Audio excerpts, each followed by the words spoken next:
Entendes o que estás lendo? O podcast que te leva através das páginas da Bíblia. Livro por livro. Capítulo por capítulo. Uma exposição bíblica emocionante. Aperte os cintos e embarque comigo nesta viagem.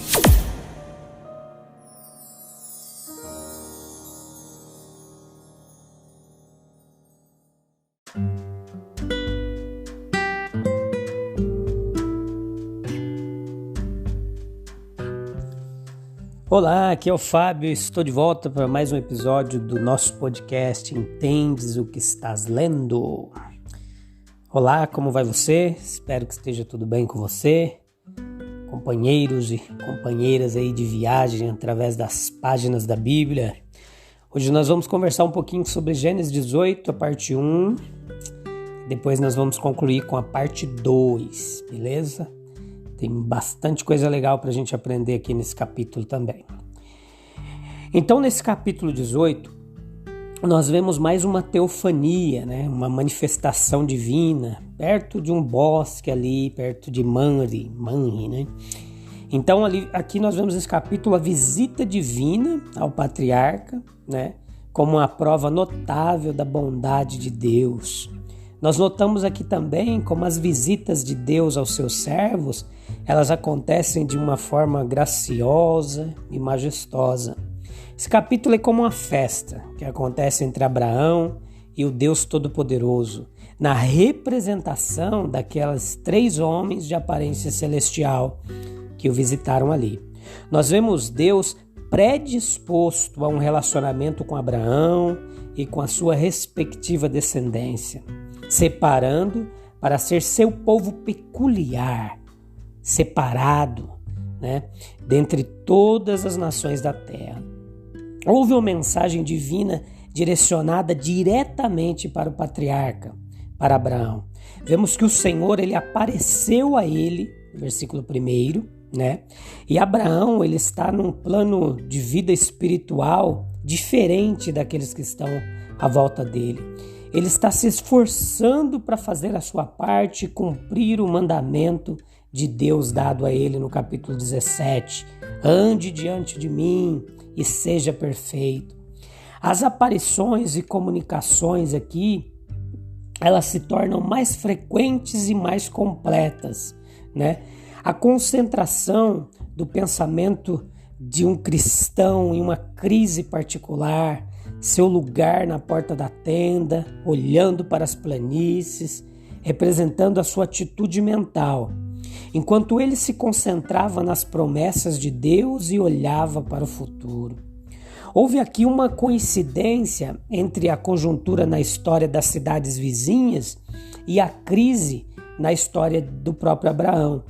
Assim, nos propósitos de Deus, há uma preparação para uma manifestação tanto na providência externa quanto nos eventos do mundo à nossa volta, por um lado, e por outro lado, na história mais pessoal e íntima do seu povo, como nós vemos aqui com Abraão. Nós vemos que essa manifestação divina aqui nesse capítulo, ela foi graciosa, generosa. Os anjos aqui, eles não apareceram em glória angelical, né? Com asas voando, mas em forma humana.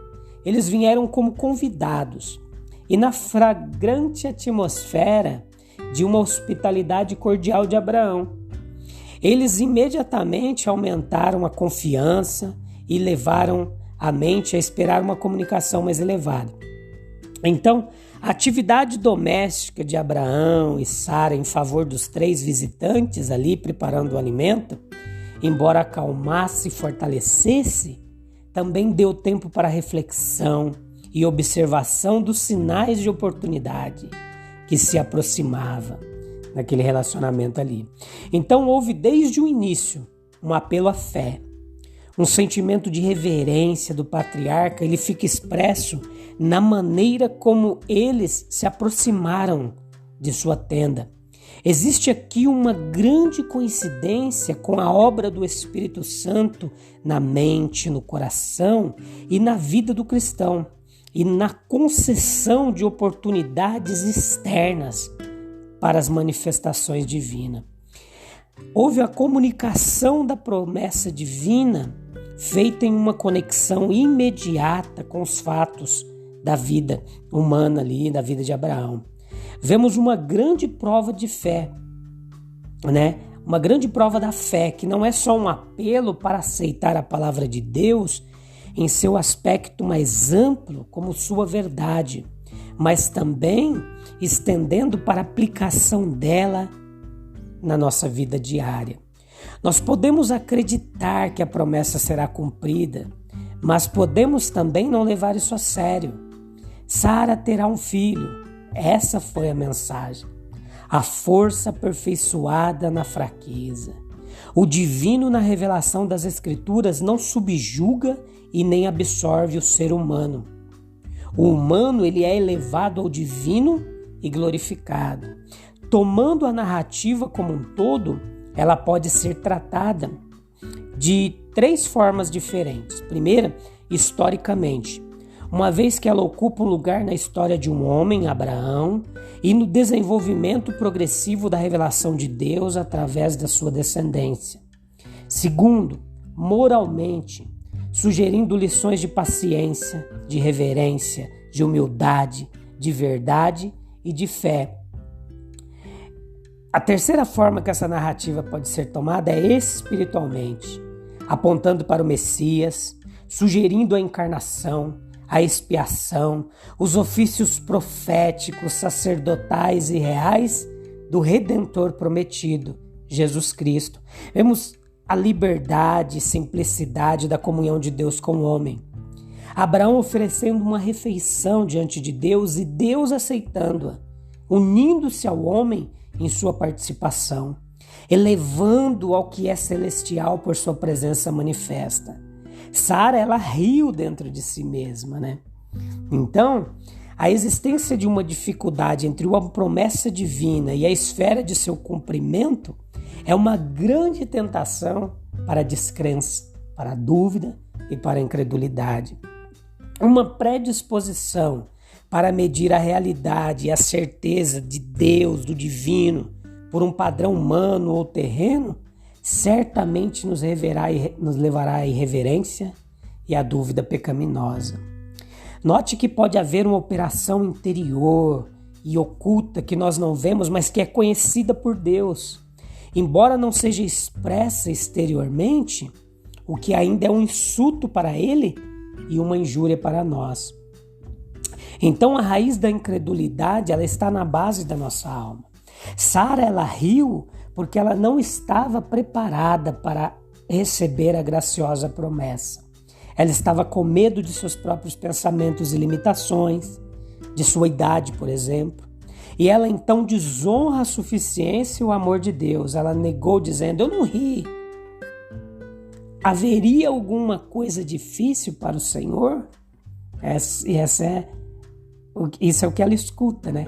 Haveria alguma coisa difícil para o Senhor? Mesmo que haja tantas limitações para você de idade e de tantas outras? Então a história das manifestações divinas, ela vem provar que nada é exigido da fé que não seja justificado pelas dádivas que nós já recebemos no passado. Nós conectamos a pergunta, haveria alguma coisa difícil com a promessa? Deus, ele abre o portão da vida. É muito difícil para ele nos dar a vitória? No tempo determinado, a sua palavra será cumprida. Ele deseja que descansemos nele, acreditemos quem ele é e que ele é galardoador dos que o buscam. O que ele é, o que ele diz, são misturados em um só, na verdadeira fé de seus filhos que o aguardam. Quando notamos a bondade da verdade divina, nós vemos a existência da possibilidade do milagre. A dureza dos problemas do mundo, nossas limitações, incertezas, não justificam a descrença, a dúvida, a incredulidade. A nossa confiança deve estar fundamentada em quem Ele é e no que Ele pode fazer, e não no que somos ou no que podemos. Quando os cristãos proclamam um evangelho de dons sobrenaturais, uma salvação que não vem do homem, não é antropocêntrica, mas vem de Deus, né? Por que nós devemos duvidar dessa conversão, dessa obra do Espírito de Deus? Por que uma natureza regenerada e renovada, ela deveria ser tão frequentemente ridicularizada pelos que não acreditam, como acontece tanto? Quando os cristãos eles encorajam uns aos outros a perseverar no reino de Deus, construindo e propagando a mensagem do reino de Deus, mesmo que os métodos possam parecer antigos, mas a graça de Deus ela é sempre nova e renovada diariamente. O mundo pode rir, pode zombar, mas o verdadeiro cristão, ele deve ver todas as coisas pelo ângulo da possibilidade. Beleza? Que mensagem joia, né? Nós vamos ficar por aqui, mas eu te espero no próximo episódio. Volte, né, para você acompanhar a conclusão na segunda parte do capítulo 18. No próximo episódio nós veremos como Abraão intercedeu diante de Deus, em oração pela cidade de Sodoma e muito mais coisa legal. Um abraço, fique com Deus. Até breve, até mais. Tchau, tchau.